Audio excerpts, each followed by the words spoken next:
European union ವಿಶ್ವದ 27 ದೇಶಗಳ ಒಂದು ಸಮೂಹ. ಇದು ಈ ಸಮೂಹದಲ್ಲಿರುವ ತುಂಬಾ ದೇಶಗಳನ್ನ ಶ್ರೀಮಂತ ದೇಶಗಳ ಲಿಸ್ಟ್ ನಲ್ಲಿ ಸೇರಿಸಲಾಗಿದೆ. ಆದ್ರೆ ಈಗ ಇದೇ ಯುರೋಪಿಯನ್ ಯೂನಿಯನ್ ಭಾರತದ ಜೊತೆಗೆ ಕೈ ಜೋಡಿಸಲು ಕಾಯ್ತಾ ಇದೆ. ರೀಸೆಂಟ್ ಆಗಿ ನಡೆದ ಫೆಬ್ರವರಿ 27-28ನೇ ತಾರೀಕಿನಂದು ಯುರೋಪಿಯನ್ ಯೂನಿಯನ್ ಗೆ ಸೇರಿದ 27 ದೇಶಗಳ ಕಮಿಷನರ್ಸ್ ಒಂದು ಮುಖ್ಯವಾದ ಮೀಟಿಂಗ್ ಅನ್ನು ಅಟೆಂಡ್ ಮಾಡೋದಕ್ಕೆ ಭಾರತಕ್ಕೆ ಬಂದಿದ್ರು. ಇಲ್ಲಿ ಯೋಚನೆ ಮಾಡಬೇಕಾದ ವಿಷಯವೇನು ಅಂದ್ರೆ ಈ ರೀತಿ ಇತಿಹಾಸದಲ್ಲಿ ಮೊದಲ ಬಾರಿಗೆ ಆಗಿದೆ. ಈ ತರಹದ ಒಂದು ಮೀಟಿಂಗ್ ಅನ್ನು ಅಟೆಂಡ್ ಮಾಡೋದಕ್ಕೆ ಯುರೋಪಿಯನ್ ಯೂನಿಯನ್ ಹಾಗೂ 27 ದೇಶಗಳ ಕಮಿಷನರ್ಸ್ ಎಲ್ಲರೂ ಜೊತೆಗೆ ಭಾರತಕ್ಕೆ ಬಂದಿದ್ದಾರೆ. ಇದು ಕೇಳೋದಕ್ಕೆ ನಿಮ್ಗೆ ತುಂಬಾನೇ ಸಿಂಪಲ್ ಅನ್ಸ್ಬೋದು, ಆದ್ರೆ ಯುರೋಪಿಯನ್ ಯೂನಿಯನ್ ನ ಜೊತೆಗೆ ಮೀಟಿಂಗ್ ನಡೆದು ಒಂದು ವಾರ ಕೂಡ ಸರಿಯಾಗಿ ಆಗಿರ್ಲಿಲ್ಲ. ಅಷ್ಟರಲ್ಲೇ ಅಮೆರಿಕಾಗೆ ಒಂದು ದೊಡ್ಡ ಶಾಕ್ ಕೊಟ್ಟಿದೆ ಯುರೋಪಿಯನ್ ಯೂನಿಯನ್. ಯಾಕಂದ್ರೆ ಕೆಲವು ಸುದ್ದಿಗಳ ಪ್ರಕಾರ ಯುರೋಪಿಯನ್ ಯೂನಿಯನ್ ಅಮೆರಿಕಾದ ಸ್ಥಾನವನ್ನ ನಮ್ಮ ಭಾರತಕ್ಕೆ ಕೊಡುವ ನಿರ್ಧಾರಗಳು ಮಾಡಿದೆ ಅಂತೆ. ಅಂದ್ರೆ ಅವರು ಭಾರತದ ಜೊತೆಗೆ ಫ್ರೀ ಟ್ರೇಡ್ ಅಗ್ರಿಮೆಂಟ್ ಅನ್ನ ಮಾಡ್ಕೊಳ್ಳಲು ಹೊರಟಿದ್ದಾರೆ. ಇದರ ಪೂರ್ತಿ ಮಾಹಿತಿಯನ್ನ ಈ ವಿಡಿಯೋದಲ್ಲಿ ನಿಮ್ಗೆ ಡೀಟೇಲ್ ಆಗಿ ತಿಳಿಸ್ಕೊಡ್ತೀನಿ. ಅದಕ್ಕೂ ಮೊದಲು ಒಂದು ಚಿಕ್ಕ ರಿಕ್ವೆಸ್ಟ್, ನೀವಿನ್ನೂ ಈ ವಿಡಿಯೋಗೆ ಲೈಕ್ ಮಾಡಿಲ್ಲ ಅಂದ್ರೆ ತಪ್ಪದೇ ಒಂದು ಲೈಕ್ ಮಾಡಿ ಹಾಗೂ ನಮ್ಮ ಚಾನೆಲ್ ಅನ್ನ ಸಬ್ಸ್ಕ್ರೈಬ್ ಮಾಡ್ಕೊಳ್ಳೋದು ಮಾತ್ರ ಮರಿಬೇಡಿ. ಇಲ್ಲಿಯವರೆಗೂ ಯುರೋಪಿಯನ್ ಯೂನಿಯನ್ ಹೇಗೆ ಅಮೆರಿಕಾಗೆ ಮೊದಲ ಆದ್ಯತೆ ಕೊಡ್ತಾ ಇತ್ತು, ಈಗ ಅದೇ ಆದ್ಯತೆಯನ್ನ ಭಾರತಕ್ಕೆ ಕೊಡಬೇಕು ಅಂತ ಯುರೋಪಿಯನ್ ಯೂನಿಯನ್ ತನ್ನ ಮೊಟ್ಟ ಮೊದಲ ಹಾಗೂ ಅತಿ ದೊಡ್ಡ ಹೆಜ್ಜೆಯನ್ನ ಇಟ್ಟಿದೆ. ಹಾಗೂ ಯುರೋಪಿಯನ್ ಯೂನಿಯನ್ ಭಾರತದ ಪರವಾಗಿ ತೆಗೆದುಕೊಂಡ ಕೆಲವು ನಿರ್ಧಾರಗಳಿಂದ ಯುರೋಪಿಯನ್ ಯೂನಿಯನ್ ನ 27 ದೇಶಗಳಿಗೆ ಸೇರಿದ ಕಮಿಷನರ್ಸ್ ಎಲ್ಲರೂ ಒಟ್ಟಿಗೆ ಸೇರಿ ನಮ್ಮ ಭಾರತಕ್ಕೆ ಬಂದ್ರು. ಆದ್ರೆ ಇಲ್ಲಿ ಹುಟ್ಟಿಕೊಳ್ಳುವ ಪ್ರಶ್ನೆ ಏನಂದ್ರೆ, ಇದಕ್ಕಿದ್ದ ಹಾಗೆ ಯುರೋಪಿಯನ್ ಯೂನಿಯನ್ಗೆ ಭಾರತದ ಅವಶ್ಯಕತೆ ಯಾಕೆ ಬಿತ್ತು ಅಂತ. ಒಂದು ವೇಳೆ ಯುರೋಪಿಯನ್ ಯೂನಿಯನ್ ಅಮೆರಿಕಾದಿಂದ ದೂರ ಹೋಗಲು ತಯಾರಿಗಳನ್ನ ಮಾಡ್ತಾ ಇದೆಯಾ? ಯಾಕಂದ್ರೆ ಅವ್ರಿಗೆ ಭಾರತದಿಂದ ಹೆಚ್ಚು ಲಾಭ ಕಾಣಿಸ್ತಾ ಇರಬೇಕು, ಇಲ್ಲ ಅಮೆರಿಕ ತನ್ನ ಹಳೆಯ ಸ್ನೇಹಿತನಾಗಿರುವ ಯುರೋಪಿಯನ್ ಯೂನಿಯನ್ಗೆ ಮೋಸ ಮಾಡಲು ಈಗ ಶುರು ಮಾಡ್ಕೊಂಡಿರ್ಬೇಕು? ಇದಕ್ಕೆ ಮೊಟ್ಟ ಮೊದಲ ಉತ್ತರ ಇದೆ, ಯುರೋಪಿಯನ್ ಯೂನಿಯನ್ಗೆ ಅರ್ಥವಾಗಿದೆ ಅಮೆರಿಕ ತನ್ನ ಸ್ವಾರ್ಥಕ್ಕಾಗಿ ತಮ್ಮನ್ನ ಬಳಸಿಕೊಳ್ತಾ ಇದೆ ಅಂತ.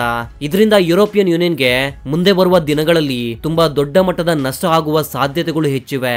ಇದರಿಂದ ಅವರ ಕಣ್ಣು ನಮ್ಮ ಭಾರತದ ಮೇಲೆ ಬಿದ್ದಿದೆ. ಅಂದ್ರೆ ಯುರೋಪಿಯನ್ ಯೂನಿಯನ್ ಹಾಗೂ ವಿಶ್ವದ ದೊಡ್ಡಣ್ಣ ಅಂತ ಕರೆಯುವ ಅಮೆರಿಕದ ಮಧ್ಯೆ ವಿಶ್ವದ ಅತ್ಯಂತ ದೊಡ್ಡ ಹಾಗೂ ಮಹತ್ವಪೂರ್ಣವಾದ ವ್ಯಾಪಾರ ಸಂಬಂಧಗಳು ಇವೆ. ನಿಮಗೆ ಗೊತ್ತಾ, ಕಳೆದ ವರ್ಷ ಅಂದ್ರೆ 2024ನೇ ವರ್ಷದಲ್ಲಿ ಇವರ ಮಧ್ಯೆ ನಡೆದ ವಸ್ತುಗಳ ವ್ಯಾಪಾರ ಬರೋಬ್ಬರಿ $975 ಬಿಲಿಯನ್. ಇದರ ಪ್ರಕಾರ ನೋಡಿದ್ರೆ ವಿಶ್ವದಲ್ಲಿ ಯಾವುದಾದ್ರೂ ದೇಶಗಳ ಮಧ್ಯೆ ಅತಿ ದೊಡ್ಡ ವ್ಯಾಪಾರ ಇದೆ ಅಂದ್ರೆ ಅದು ಅಮೆರಿಕ ಮತ್ತು ಯುರೋಪಿಯನ್ ಯೂನಿಯನ್ ನ ಮಧ್ಯೆ ನಡೆಯುವ ವ್ಯಾಪಾರ. ಆದ್ರೆ ಈಗ ಅಮೆರಿಕಾದಲ್ಲಿ ಯುರೋಪಿಯನ್ ಯೂನಿಯನ್ ನ ಎಕ್ಸ್ಪೋರ್ಟ್ಸ್ ತುಂಬಾನೇ ಹೆಚ್ಚಿದೆ. ಲೇಟೆಸ್ಟ್ ರಿಪೋರ್ಟ್ ಬಗ್ಗೆ ಮಾತನಾಡಿದ್ರೆ ಪ್ರತಿ ವರ್ಷ ಯುರೋಪಿಯನ್ ಯೂನಿಯನ್ ತನ್ನ ಮಾರ್ಕೆಟ್ ಅನ್ನ ಬಳಸಿಕೊಂಡು ಅಮೆರಿಕಾದಲ್ಲಿ $605 ಬಿಲಿಯನ್ ಬೆಲೆ ಬಾಳುವ ವಸ್ತುಗಳನ್ನ ಮಾರಾಟ ಮಾಡ್ತಾ ಇತ್ತು. ಇದರಲ್ಲಿ ಹೆಚ್ಚಾಗಿ ಮೋಟಾರ್ ವೆಹಿಕಲ್ಸ್ ಹಾಗೂ ಅವುಗಳ ಬಿಡಿ ಭಾಗಗಳ ಜೊತೆಗೆ ಮಷಿನರೀಸ್, ಫಾರ್ಮಾಸ್ಯೂಟಿಕಲ್ ಪ್ರಾಡಕ್ಟ್ಸ್ ಅನ್ನ ಕೂಡ ಯುರೋಪ್ ಮಾರಾಟ ಮಾಡ್ತಾ ಇತ್ತು. ಇಲ್ಲಿ ಅಮೆರಿಕದ ಮಾರ್ಕೆಟ್ ಅನ್ನ ಯುರೋಪಿಯನ್ ಯೂನಿಯನ್ ಬಳಸಿಕೊಂಡಷ್ಟು ಚೆನ್ನಾಗಿ ಅಮೆರಿಕದ ಕೈಯಲ್ಲಿ ಸಾಧ್ಯವಾಗ್ತಿಲ್ಲ. ಅಂದ್ರೆ ಅಮೆರಿಕಾದಿಂದ ಯುರೋಪಿಯನ್ ಯೂನಿಯನ್ ಗೆ ಬರುವ ಎಕ್ಸ್ಪೋರ್ಟ್ಸ್ ಬೆಲೆ ಕೇವಲ $370 ಬಿಲಿಯನ್ ಅಷ್ಟೇ. ಇದರಲ್ಲಿ ಖನಿಜಗಳಾದ ಇಂಧನ, ತೈಲ ಹಾಗೂ ಮಷಿನರೀಸ್ ಅಲ್ಲಿ ನ್ಯೂಕ್ಲಿಯರ್ ರಿಯಾಕ್ಟರ್ಸ್ ನ ಜೊತೆಗೆ ಕೆಲವು ಫಾರ್ಮಾಸ್ಯೂಟಿಕಲ್ ಪ್ರಾಡಕ್ಟ್ಸ್ ಗಳು ಮಾರಾಟವಾಗ್ತಾ ಇವೆ. ಇಲ್ಲಿ ಗಮನಿಸಬೇಕಾದ ಸಂಗತಿ ಏನಂದ್ರೆ ಯುರೋಪಿಯನ್ ಇಂದ ಅಮೆರಿಕಾಗೆ ಎಕ್ಸ್ಪೋರ್ಟ್ ಆಗುವ ವಸ್ತುಗಳ ಟೋಟಲ್ ಬೆಲೆ ಸುಮಾರು $605 ಬಿಲಿಯನ್. ಯುರೋಪಿಯನ್ ಯೂನಿಯನ್ ಅಮೆರಿಕಾದಿಂದ ಕೇವಲ $370 ಬಿಲಿಯನ್ ಬೆಲೆ ಬಾಳುವ ವಸ್ತುಗಳನ್ನ ಮಾತ್ರವೇ ಖರೀದಿ ಮಾಡುತ್ತೆ. ಅಂದ್ರೆ $235 ಬಿಲಿಯನ್ ನ ವ್ಯಾಪಾರದ ನಷ್ಟ ಅಮೆರಿಕಾಗೆ ಆಗ್ತಾ ಇದೆ. ಇದೇ ವ್ಯಾಪಾರದ ನಷ್ಟವನ್ನ ಭರ್ತಿ ಮಾಡುವ ಕೆಲಸವನ್ನ ಅಮೆರಿಕದ ಫಸ್ಟ್ ಪಾಲಿಸಿ ಮೂಲಕ ಮಾಡಲು ಟ್ರಂಪ್ ನಿರ್ಧಾರ ಮಾಡಿದ್ದಾರೆ.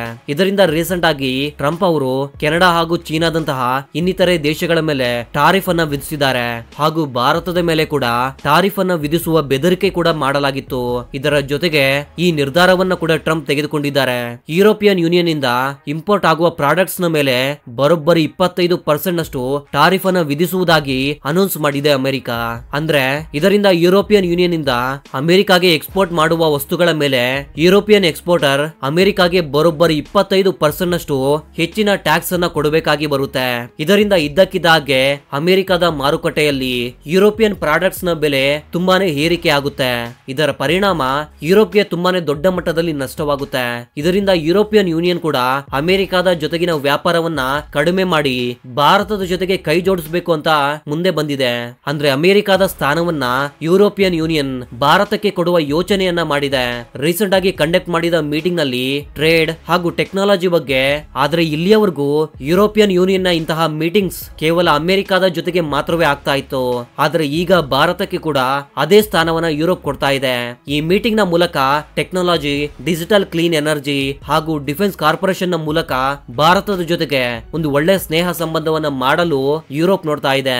ಯುರೋಪ್ ಕಡೆಯಿಂದ ಅಮೆರಿಕದ ಸ್ಥಾನವನ್ನ ಭಾರತಕ್ಕೆ ಕೊಡಲು ಕೇವಲ ಇದೊಂದೇ ಕಾರಣವಲ್ಲ. ಅಮೆರಿಕ ಅವರ ವಸ್ತುಗಳ ಮೇಲೆ ಟಾರಿಫ್ ಆಗ್ತಾ ಇದೆ ಅಂತ ಅಲ್ಲ, ಬದಲಿಗೆ ರಷ್ಯಾ ಯುಕ್ರೇನ್ ನಡುವಿನ ಯುದ್ಧದಲ್ಲಿ ಯುರೋಪ್ಗೆ ಒಂದು ನಂಬಿಕೆ ಇತ್ತು, ಅಮೆರಿಕ ಪೂರ್ತಿಯಾಗಿ ಅವರ ಪರ ನಿಲ್ಲುತ್ತೆ ಅಂತ. ಆದ್ರೆ ಅಮೆರಿಕ ತುಂಬಾ ವಿಷಯಗಳಲ್ಲಿ ಯುರೋಪ್ ನಿಂದ ದೂರವಾಗಿರೋದಕ್ಕೆ ಪ್ರಯತ್ನಿಸುತ್ತೆ. ಅಷ್ಟೇ ಅಲ್ಲದೆ ರೀಸೆಂಟ್ ಆಗಿ ಅಮೆರಿಕ ರಷ್ಯಾದ ಜೊತೆಗೆ ಒಂದು ನೆಗೋಷಿಯೇಷನ್ ಮಾಡುತ್ತೆ, ಆದ್ರೆ ಅದರಲ್ಲಿ ಯುರೋಪ್ ನ ಬಗ್ಗೆ ಪ್ರಸ್ತಾವನೆ ಕೂಡ ಮಾಡಿಲ್ಲ.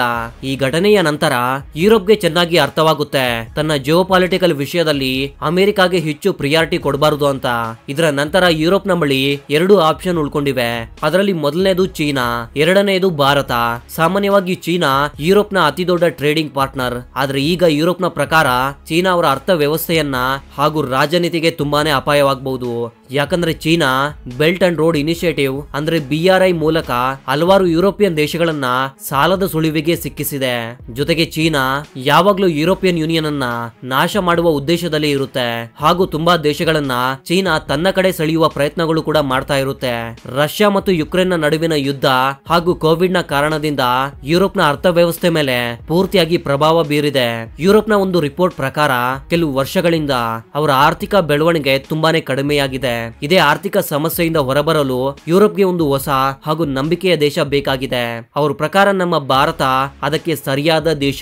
ಯಾಕಂದ್ರೆ 2023ನೇ ಇಸವಿಯಲ್ಲಿ ಭಾರತ ಮತ್ತು ಯುರೋಪ್ ನ ನಡುವೆ ಆದ ವ್ಯಾಪಾರ ಬರೋಬ್ಬರಿ 12.4 ಲಕ್ಷ ಕೋಟಿ ರೂಪಾಯಿಗಳು ಹಾಗೂ ಚೀನಾದ ನಡುವೆ ಆದ ವ್ಯಾಪಾರ ಬರೋಬ್ಬರಿ 73.9 ಲಕ್ಷ ಕೋಟಿ ರೂಪಾಯಿಗಳು. ಒಂದು ವೇಳೆ ಭಾರತ ಈ ಅವಕಾಶವನ್ನ ಸರಿಯಾಗಿ ಬಳಸ್ಕೊಂಡ್ರೆ ಯುರೋಪ್ ನಲ್ಲಿ ಭಾರತ ಚೀನಾದ ಸ್ಥಾನವನ್ನ ಕೂಡ ಭರ್ತಿ ಮಾಡಬಹುದು.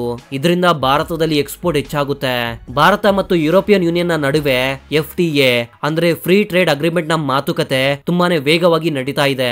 ಭಾರತ ತನ್ನ semi conductor industry, clean energy, artificial intelligence ಹಾಗೂ ಸೈಬರ್ ಸೆಕ್ಯೂರಿಟಿಯಲ್ಲಿ ತನ್ನ ಇನ್ವೆಸ್ಟ್ಮೆಂಟ್ ಅನ್ನ ಜಾಸ್ತಿ ಮಾಡ್ತಾ ಇದೆ. ಆ ಕಡೆ ಯುರೋಪ್ ಕೂಡ ಈ ಎಲ್ಲಾ ಕ್ಷೇತ್ರದಲ್ಲಿ ಭಾರತದ ಜೊತೆಗೆ ಸಾಥ್ ಕೊಡೋದಕ್ಕೆ ಸಿದ್ಧವಾಗ್ತಿದೆ. ಜೊತೆಗೆ ಭಾರತದ ಡಿಫೆನ್ಸ್ ಸೆಕ್ಟರ್ ಗೆ ಕೂಡ ಇದರಿಂದ ತುಂಬಾನೇ ಲಾಭ ಆಗುತ್ತೆ. ಯಾಕಂದ್ರೆ ಯುರೋಪಿಯನ್ ಯೂನಿಯನ್ ನ ಹಲವಾರು ಕಂಪನಿಗಳು ಭಾರತದ ಜೊತೆಗೆ ವ್ಯಾಪಾರ ಮಾಡಲು ತುಂಬಾನೇ ಆಸಕ್ತಿಯನ್ನ ತೋರಿಸ್ತಾ ಇವೆ. ಒಂದು ವೇಳೆ ಈ ರೀತಿ ಆಗ್ಬಿಟ್ರೆ ಆಗ ಭಾರತ ಕೇವಲ ಒಂದು ಕ್ಷೇತ್ರದಲ್ಲಿ ಅಷ್ಟೇ ಅಲ್ಲದೆ ಗ್ಲೋಬಲ್ ಬ್ಯಾಲೆನ್ಸಿಂಗ್ ಪವರ್ ಆಗಿ ಬದಲಾಗುತ್ತೆ. ನಂತರ ಭಾರತ ಹಾಗೂ ಯುರೋಪಿಯನ್ ಯೂನಿಯನ್ ನ ನಡುವೆ ಒಂದು ದೊಡ್ಡ ಟರ್ನಿಂಗ್ ಪಾಯಿಂಟ್ ಆಗಬಹುದು. ಇದರಿಂದ ಭಾರತಕ್ಕೆ ಒಂದು ಹೊಸ ಟೆಕ್ನಾಲಜಿ ಟ್ರಾನ್ಸ್ಫರ್ ಹಾಗೂ ಡಿಫೆನ್ಸ್ ಸೆಕ್ಟರ್ ನಲ್ಲಿ ಒಂದು ಬಲ ಸಿಗುತ್ತೆ. ಇದರ ಬದಲಿಗೆ ಯುರೋಪಿಯನ್ಗೆ ಚೀನಾ ಹಾಗೂ ಅಮೆರಿಕದ ಮೇಲೆ ಡಿಪೆಂಡ್ ಆಗುವ ಅವಶ್ಯಕತೆ ಇರೋದಿಲ್ಲ. ಹಾಗೂ ಎಲ್ಲದಕ್ಕಿಂತ ದೊಡ್ಡ ವಿಷಯವೇನೆಂದ್ರೆ ಭಾರತಕ್ಕೆ ಗ್ಲೋಬಲ್ ಸೂಪರ್ ಪವರ್ ಆಗುವ ದಿಕ್ಕಿನ ಕಡೆ ಚಲಿಸಲು ಮತ್ತಷ್ಟು ಸಹಾಯವಾಗುತ್ತೆ. ತುಂಬಾ ದಿನಗಳಿಂದ ಪೆಂಡಿಂಗ್ ನಲ್ಲಿರುವ ಫ್ರೀ ಟ್ರೇಡ್ ಅಗ್ರಿಮೆಂಟ್ ನ ಮೇಲೆ ಈ ವರ್ಷ ಯುರೋಪಿಯನ್ ಯೂನಿಯನ್ ನ ಜೊತೆಗೆ ಭಾರತದ ಡೀಲ್ ಫೈನಲೈಸ್ ಆಗಬಹುದು. ಅಮೆರಿಕ ಭಾರತದ ಪ್ರಾಡಕ್ಟ್ಸ್ ಮೇಲೆ ಟಾರಿಫ್ ಹಾಕ್ಲಿ ಇಲ್ಲ ಏನೇ ಮಾಡಿದ್ರು ಕೂಡ ಯಾವುದೇ ಟ್ಯಾಕ್ಸ್ ಇಲ್ಲದೆ ಇಂಡಿಯನ್ ಪ್ರಾಡಕ್ಟ್ಸ್ ಅನ್ನ ಯುರೋಪ್ಗೆ ಎಕ್ಸ್ಪೋರ್ಟ್ ಮಾಡಬಹುದು. ಭಾರತ ಮತ್ತು ಯುರೋಪ್ ನ ನಡುವೆ ಆಗಲಿರುವ ಫ್ರೀ ಟ್ರೇಡ್ ಅಗ್ರಿಮೆಂಟ್ ಬಗ್ಗೆ ನಿಮ್ಮ ಅಭಿಪ್ರಾಯವೇನು ಅಂತ ತಪ್ಪದೇ ಕಾಮೆಂಟ್ ಮಾಡಿ ತಿಳಿಸಿ. ಹಾಗೆ ಈ ವಿಡಿಯೋಗೆ ಒಂದು ಲೈಕ್ ಮಾಡಿ ಹಾಗೂ ನಮ್ಮ ಚಾನಲ್ ಅನ್ನ ಸಬ್ಸ್ಕ್ರೈಬ್ ಮಾಡ್ಕೊಳ್ಳಿ. So that was the info my dear thinkers. ಮತ್ತೊಂದು ಇಂಟ್ರೆಸ್ಟಿಂಗ್ ಆದ ವಿಡಿಯೋ ಜೊತೆ ಮತ್ತೆ ಸಿಗ್ತೀನಿ. ಅಲ್ಲಿವರೆಗೂ ಜೈ ಹಿಂದ್, ಜೈ ಕರ್ನಾಟಕ.